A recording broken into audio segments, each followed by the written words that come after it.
اگلا باب جو ہے جی وہ ہے قسامت۔ یہ قسم سے بنا ہے اور یہ ایک اصطلاح ہے، قسمیں لینا۔ اس کا پس منظر کیا ہے کہ ایک آدمی کسی علاقے میں اس کی لاش ملتی ہے، کوئی پتہ نہیں ہوتا کہ اس کو قتل کس نے قتل کیا ہے۔ اس کے وارث بھی کسی پر الزام نہیں لگاتے کہ جی فلاں نے قتل کیا ہے، اور ویسے قاتلوں کا بھی کوئی پتہ نہیں ہوتا۔ تو اس صورت میں قسامت ہوتی ہے۔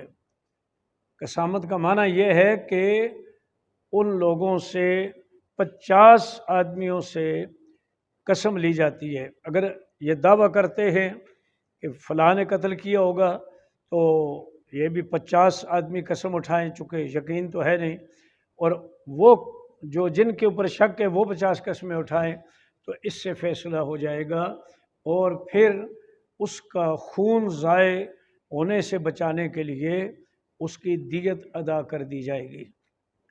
ایک قصاص ہوتا ہے، ایک دیت ہوتی ہے۔ قتل عمد ہو، جان بوجھ کر قتل کیا اور اعلی قتل سے قتل کیا، جس طرح چھرا ہے، خنجر ہے، اس طرح یہ اعلی قتل ہے، تلوار ہے۔ اور اب فتویٰ بندوق کے حوالے سے بھی ہے، مصر کے علماء نے بھی فتویٰ دیا ہے کہ بندوق سے بھی اگر ہلاک کرتا ہے تو بھی قتل عمد کے اندر آتا ہے، کیونکہ وہ نکلتا ہے خون اس کا بہا دیتا ہے۔ تو اس صورت میں تو قصاص ہوتا ہے، اگر مقتول کے وارث معاف نہ کریں تو قصاص ہوگا، ورنہ کچھ نہ کچھ دے کر کے صلح کر لیں تو الگ بات۔ اور اگر قتل عمد نہ ہو، یعنی جان بوجھ کر قتل نہیں کیا، خطاً قتل ہو گیا، شبہ خطا ہے، یہ 4 قسمیں قتل کی موجود ہیں، اور اس میں مطالعہ مسلم میں نے اس کی وضاحت لکھی ہے۔ تو ان پر حکم جو ہے پھر وہ دیت ہوگی، دیت مغلظہ ہوگی یا مخففہ ہوگی، لیکن دیت ہوگی۔ وہ اپنے مقام پر اس کو بھی پڑھ لیں گے، مطالعہ آپ بھی کر لیں، ہدایت کے اندر بھی یہ سارے قتل کی اقسام وغیرہ لکھی ہیں۔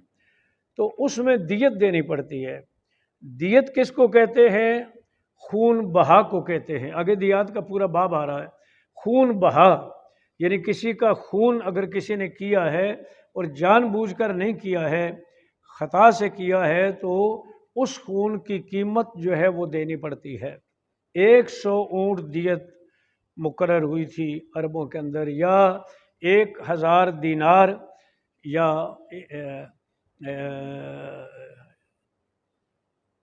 1000 دینار اور 10,000 درہم، اور پھر بعد میں 12,000 کر دیے گئے۔ یہ 100 والی بات نہیں، 1000 والی بات ہے۔ تو یہ دیت ہوتی ہے، تو اس کے پھر دیت دی جاتی ہے تاکہ اس کا خون رائگاں نہ ہو۔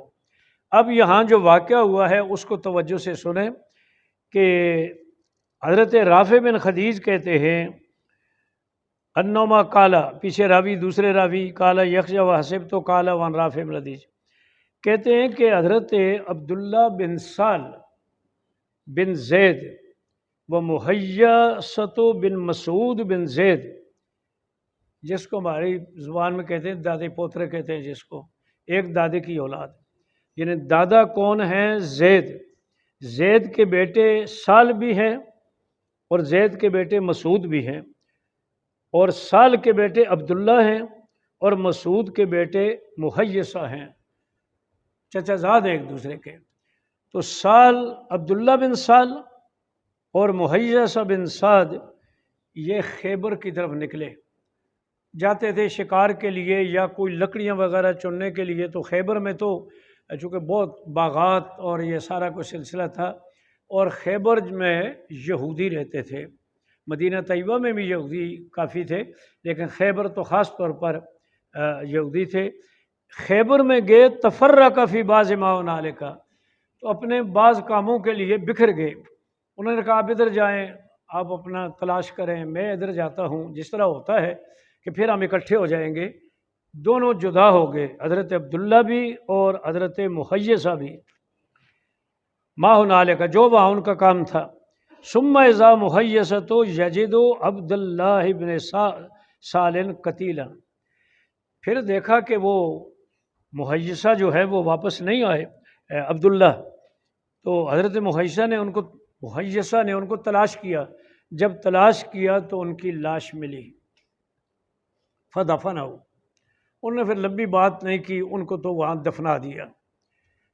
پھر حضور صلی اللہ علیہ وسلم اقبل علی رسول وسلم، حضور علیہ السلام کے پاس تشریف لائے، حاضر ہوئے، وہ بھی محیصہ اور ہویصہ بن مسعود، اور ہویصہ بھی، یہ ان کے بھائی، جو یہ دونوں ان کے عبداللہ اس کے بھائی تھے، یہ تھے حضرت زید کے بیٹے، مسعود کے بیٹے، اور عبد الرحمن بن سال، یعنی عبداللہ بن سال کے بھائی، عبداللہ بن سال بھی کے بھائی عبد الرحمن بن سال، اور ہویصہ اور محیصہ دونوں بھائی، اور ایک چچا زاد بھائی، یہ تینوں حضور علیہ السلام کی خدمت میں حاضر ہوئے۔ وکانا اصغر القوم، اور یہ جو عبداللہ بن سال ہیں یہ ان میں سے چھوٹے تھے۔ فذهب عبد الرحمن لیتکلم قبل صاحبہ، حضرت عبد الرحمن ابتدا کرنے لگے کلام کی حضور کی خدمت میں، عرض کرنے کے لیے حضور نے فرمایا کبر الکبر فی السن، حضور نے فرمایا بڑوں کا خیال رکھو، یعنی تم چھوٹے ہو، ان کو بات کرنے دو۔ یہ ہمارے لیے بھی ایک سبق ہے۔ میں نے ایسا بھی دیکھا، بعض اوقات کچھ حضرات بڑے تیز ہوتے ہیں، استاذ بیٹھے ہوئے ہیں، ساتھ وہ شاگرد صاحب بیٹھے ہوئے ہیں، کوئی آدمی آ کر استاذ سے مسئلہ پوچھتا ہے، وہ یکدم جناب اپنا علم بتانا شروع کر دے، شاگرد استاذ خاموش بیٹھا ہوا ہے۔ یہ بہت غلط بات، اگر آتا بھی ہو مسئلہ تو بڑے کے مقابلے میں بولنا نہیں چاہیے۔ اگر کوئی درمیان میں لقمہ دینا پڑ جائے، ضروری ہو، تو پھر کہہ دیں جی کہ گزارش یہ ہے۔ تو یہ ایک بھی آج ہمارے اندر ایک کلچر آ گیا ہے کہ تاکہ پتہ چلے جی میں بھی بڑا عالم اور فاضل ہوں۔ بھئی عالم فاضل جتنے بن جاؤ، جائے استاذ خالص، استاذ کا مقام استاذ کا ہی ہوتا ہے۔ میں ایک واقعہ آپ کو بتاؤں بڑا شاندار ادب کا۔ جامعہ نظامیہ میں مفتی صاحب رحمۃ اللہ علیہ کے ایک استاذ بھائی تھے، مولانا غلام مصطفیٰ صاحب سمندری کے، ان کا بیٹا بھی پھر جامعہ نظامیہ سے فاضل ہوا ہے۔ تو کسی زمانے میں مفتی صاحب رحمۃ اللہ علیہ نے اپنے دوست اور کلاس فیل ہونے کی وجہ سے نظامیہ میں بلا لیا کہ آپ یہاں کچھ ابتدائی اسباق پڑھایا کریں۔ پھر وہ چلے گئے، بعد میں کافی سالوں کے بعد دوبارہ ان کو بلایا، تو میں نے ایک دن یہ منظر دیکھا کہ وہ مولانا غلام مصطفیٰ صاحب، اللہ ان کو غریق رحمت کرے، وہ علمی حوالے سے کوئی زیادہ ان کا مقام نہیں تھا۔ ہمارے استاد علامہ عبدالحکیم شرف قادری صاحب رحمۃ اللہ علیہ، ان کے سامنے دو زانو بیٹھے ہوئے ہیں۔ حالانکہ آپ کو نہیں پتہ، علامہ عبدالحکیم شرف قادری جیسا عظیم عالم نہیں دیکھا ہوگا آپ، سادگی انتہائی درجے کی اور علم ہر فن کے اندر مائل، وہ ان کے سامنے دو زانو بیٹھے ہوئے ہیں۔ پتہ یہ لگا کہ جب یہ پہلے دور میں یہاں تھے تو استاد شرف صاحب نے ان سے کچھ اسباق پڑھے ہیں اس ابتدائی دور میں۔ یہ استاذ کا احترام سکھایا کہ ان کے سامنے دو زانو بیٹھے ہوئے۔ تو حضور علیہ السلام نے یہ بتایا کبر الکبرا، بڑوں کا خیال رکھیں۔ بعض اوقات عجیب منظر ہم یہ بھی دیکھتے ہیں کہ ایک استاذ کے ساتھ کچھ ہوتے ہیں خادمین حضرات، متمم ہے یا کوئی بھی ہے، خادمین حضرات، اب استاذ بھی ساتھ دو تین پیچھے آ رہے ہیں اور وہ خادم صاحب جو ہیں وہ اپنے مخدوم کے ساتھ ملنے کے لیے اساتذہ سے بھی آگے آگے چل رہے ہیں۔ یہ بے ہودگی ہے۔ استاذ کا ایک مقام ہے، آگے چلنے میں، جواب دینے میں۔ استاذ ہی نہیں، بڑوں کا، کوئی بھی بڑا ہو اس کی بڑائی کا خیال رکھیں، اس سے آگے نہ بڑھیں۔ تو اس لیے حضور نے یہ سبق دیا کہ عبد الرحمن تم چھوٹے ہو، لہذا کبر، ان کی بڑائی کا خیال رکھو، اور یہ عمر میں یعنی جو بڑے ہیں، تو اس لیے آپ پہلے کلام نہ کریں، وہ پہلے کلام کریں۔ فصمتا، وہ خاموش ہو گئے۔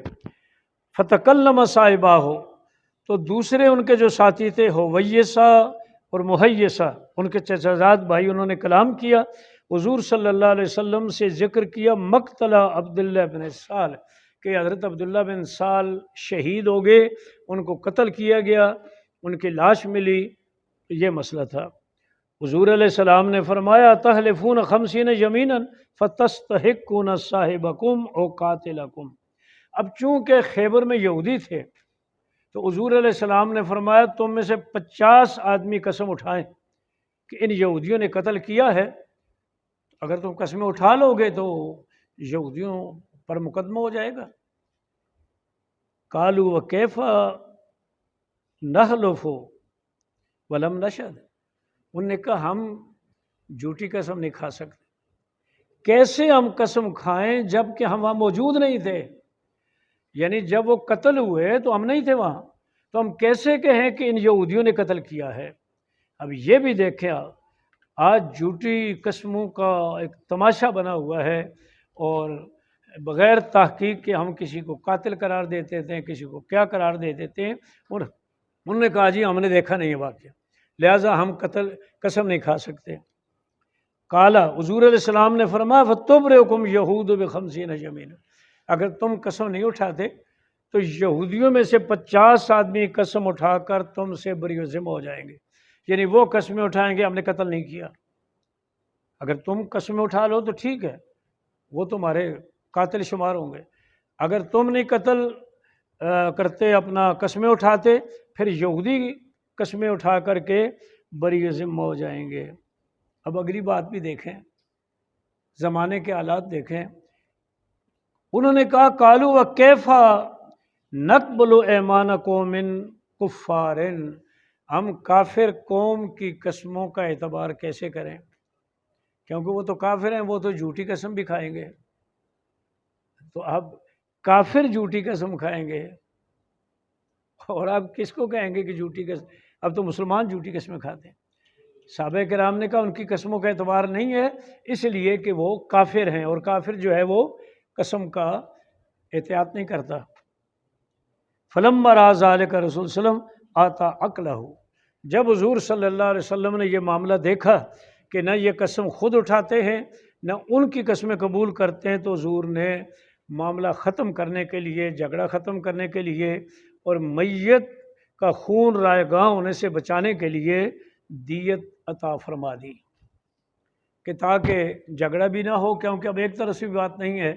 عقل کہتے ہیں دیت کو، اور دیت دینے والے جو ہیں ان کو عاقلہ کہتے ہیں، عاقلہ عین کے ساتھ، تو عاقلہ دیت دینے والے، عقل دیت کو کہتے ہیں۔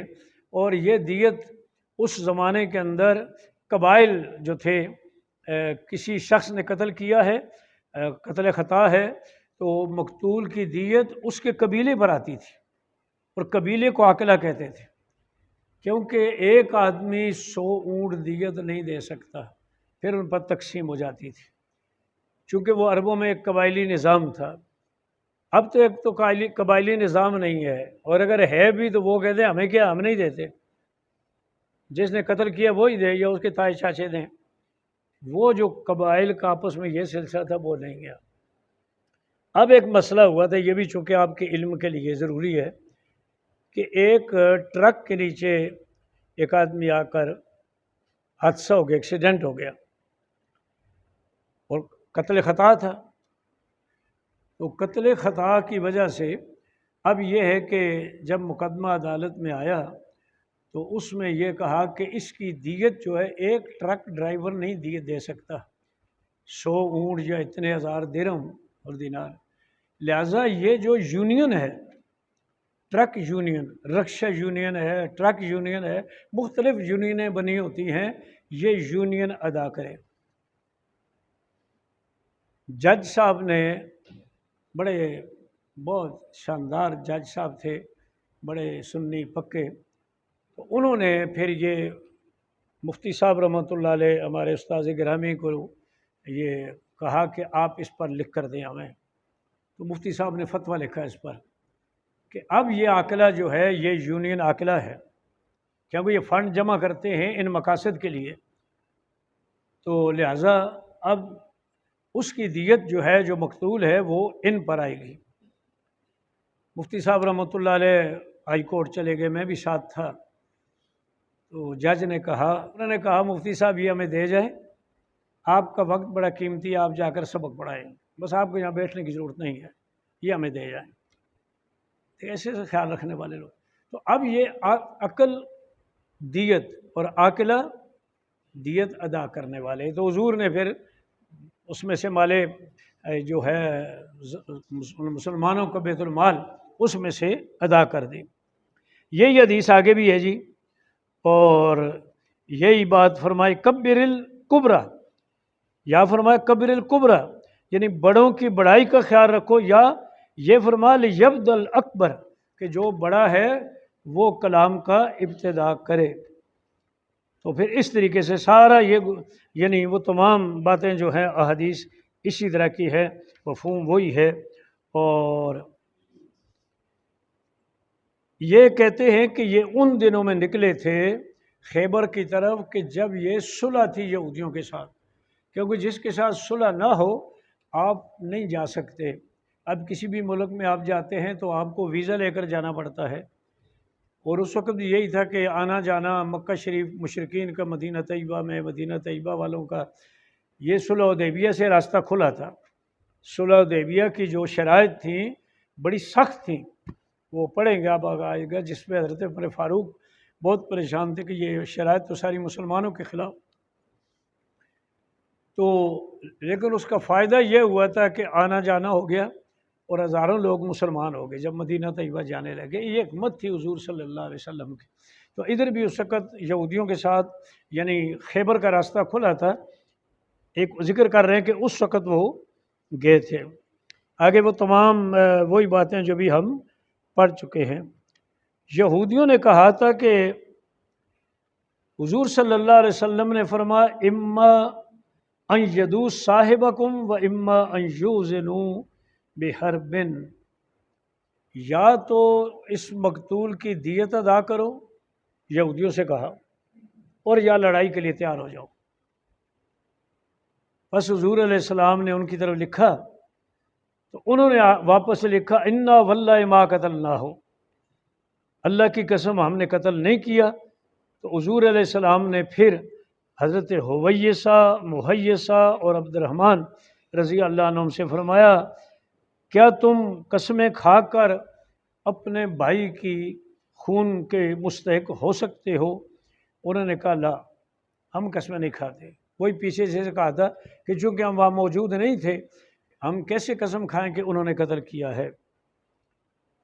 فتحلف لکم یہود، حضور نے فرمایا ٹھیک ہے پھر یہودی تمہارے لیے قسمیں کھا لیں گے۔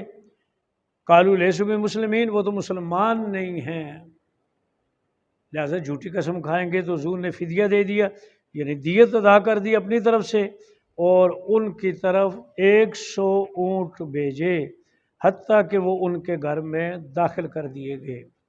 یعنی حضرت عبد الرحمن کے جو گھر تھا حضرت سہیل، ان کے گھر میں اندر داخل کیے گئے۔